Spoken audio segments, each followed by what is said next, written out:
Haleluya, haleluya. Yesu Kristo ashimwe. Ndabasuhuje bene data.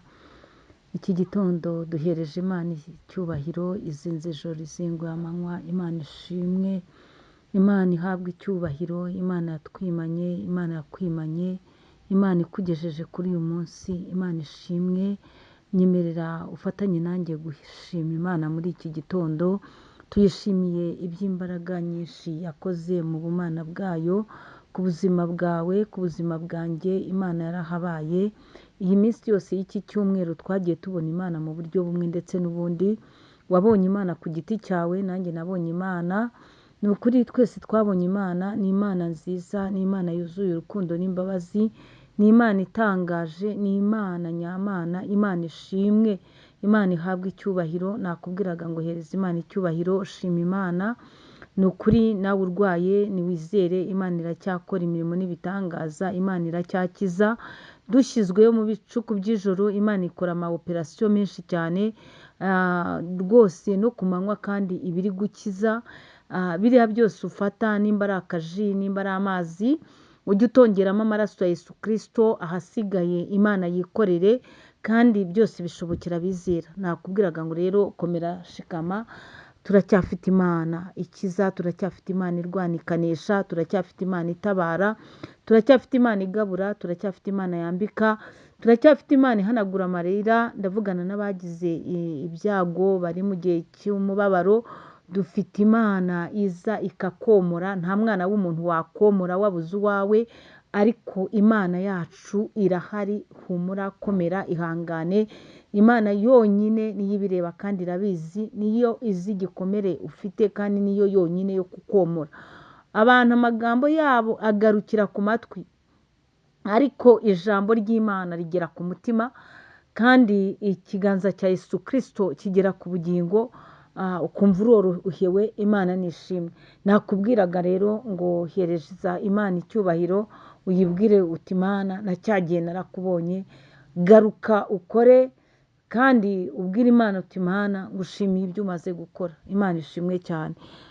Nyemerera rero wowe tubana muri iki gitondo, mukristo w'itorero Elayono Mountain Church mu Rwanda, inshuti zanjye z'umwihariko, ni ukuri ndabakunda cyane. Iyo ndebye komenti zanyu, iyo ndebye ukuntu rwose tubana mu bihe byiza byo gusenga, numva nezerewe. Imana numva nezerewe, muranezeza cyane. Ngewe icyo mvuze ku buzima bwanyu, Imana ibaha umugisha, ibarebe neza, Imana yitamurure. Uyu mwaka Imana izagukorera ikidasanzwe. Uyu mwaka uzabona Imana igusubiza ku cyifuzo umaranye igihe kirekire. Imana izarambure ukuboko kwayo, nawe uzavuge gukomera kw'Imana. Nkwifurije umugisha utangwa n'Imana, mwene data. Imana rero ibaha umugisha. Muri kumwe na Bishop Leonira, umushumba w'itorero Elayono Mountain Church mu Rwanda.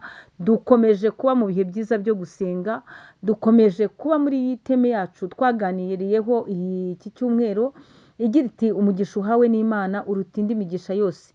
Twasanze ko mu migisha umuntu yakira, umugisha wundi ukomera ni umugisha uhabwa n'ababyeyi.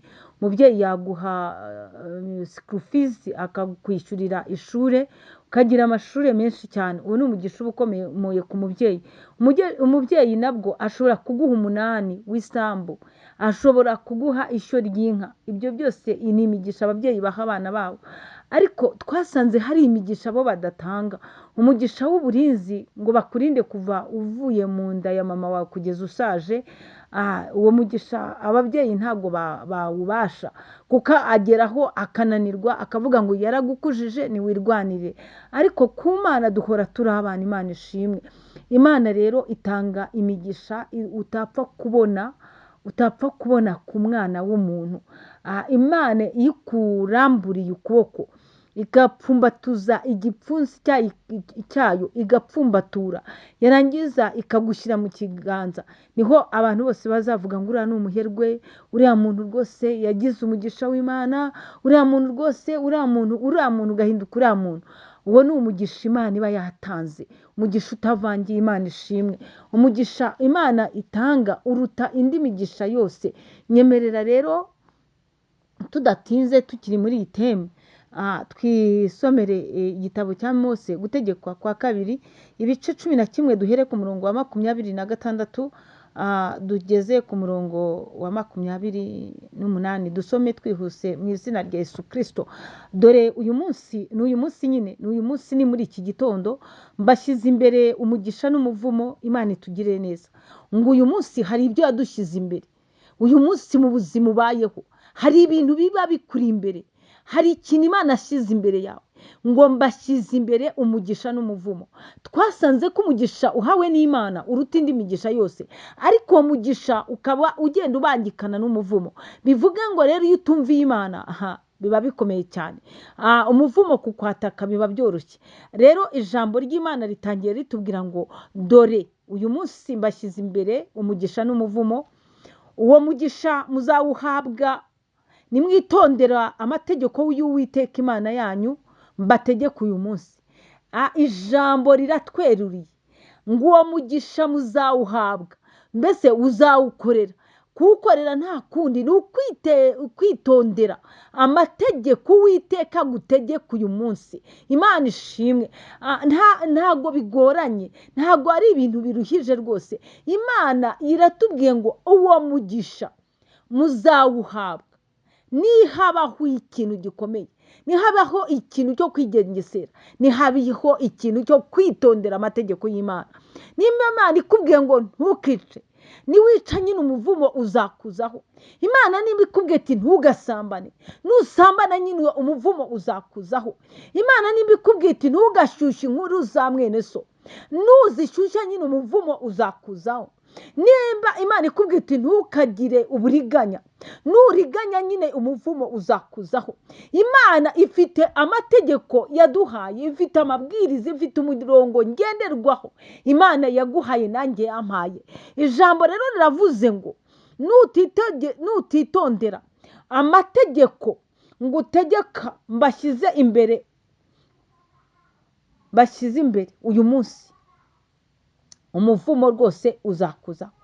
Uwo muvumo muzawuvumwa nimutumvira amategeko y'Uwiteka. 28 niko havuze. Uwo muvumo muzawuvumwa nimutumvira amategeko y'Uwiteka Imana yanyu, mugateshuka inzira mbategeka uyu munsi ngo muhindukirire izindi mana mutigeze kumenya. Guhindukirira izindi mana ni ukubaho nawe ubwawe, ukabaho uri umuntu ukijijwe, ariko wamara rwose kwiyumva wenda ku dufaranga, ukavuga uti rwose ibi ngibi ni iby'abaturage, ugahindukirira izindi mana utigeze kumenya. Ugasanga nawe urimo kuramya ibigirwamana, ugasanga nawe urirahira ibigirwamana, ugasanga nawe uravuga yuko imbaraga zo mu bapfumu arizo zikora, ari nazo zigira vuba. Icyo gihe rero uba utangiye guhindukirira ibigirwamana. Ijambo ryatubwiye ngo umuvumo uzakuzaho. Imana itugire neza, Imana idusange. Ariko ijambo ryatubwiye rwose ngo dore uyu munsi ngushyize imbere umuvumo n'umugisha, ngo uwo mugisha uzawuhabwa niwitondera amategeko y'Uwiteka Imana yawe. Imana ishimwe cyane. Hari uguhabwa umugisha n'Uwiteka kubera ko witondeye amategeko y'Uwiteka Imana yawe. Reka nkubwire mwene data wowe yakijijwe, ni ukuri ntabwo wahombye, ni ukuri ntabwo uri injiji, nubwo ubona ucishijwe bugufi, ariko ndagira ngo nkubwire amahoro wifitiye yo mu mutima nta butike wayaguramo, nta mangazini wayaguramo, nta muntu wayaguha. Ayo mahoro rero abonwa n'abantu baciye bugufi kandi bakiriye Yesu Kristo nk'umwami n'umukiza wabo. Mbese hari ibyo ubona nawe ukabona ntabyo wajyamo. Urareba ukabona utarara mu kabyiniro, urareba ukabona utarara uhennye mu marogi usambana. Ibyo bintu warabisuzuguye ubikandagiraho. Icyo gihe rero Uwiteka Imana yawe aguha umugisha, ukuzura amahoro mu mutima. N'icyo ugerageje gukora kikakubera cyiza, ibyo kurya byawe wumva biri biryoshye byuzuye amahoro, umwambaro wawe urawambara ukumva uraberewe, ariko ba bandi barara amajoro bagambana, ba bandi barara amajoro buzuye ishyari, ba bandi barara amajoro basambana, ba bandi barara amajoro baramya ibigirwamana, abo ngabo nta mahoro y'umunyabyaha, niko Uwiteka avuga. Umugisha w'amahoro ntawo bafite, umugisha w'amahoro Satani yarawubanyaze. Amahoro meza atangwa na Yesu Kristo, Imana ishimwe. Nakubwiraga ngo Uwiteka agushyize imbere umugisha n'umuvumo, maze nurangiza mwene data wihitiremo umugisha, witondera amategeko y'Imana. Imana ibaha umugisha. Shalom shalom. Mbifurije weekend nziza, Imana izabanezeze, umugisha w'Imana ukomeze uwubomeho. Shalom shalom.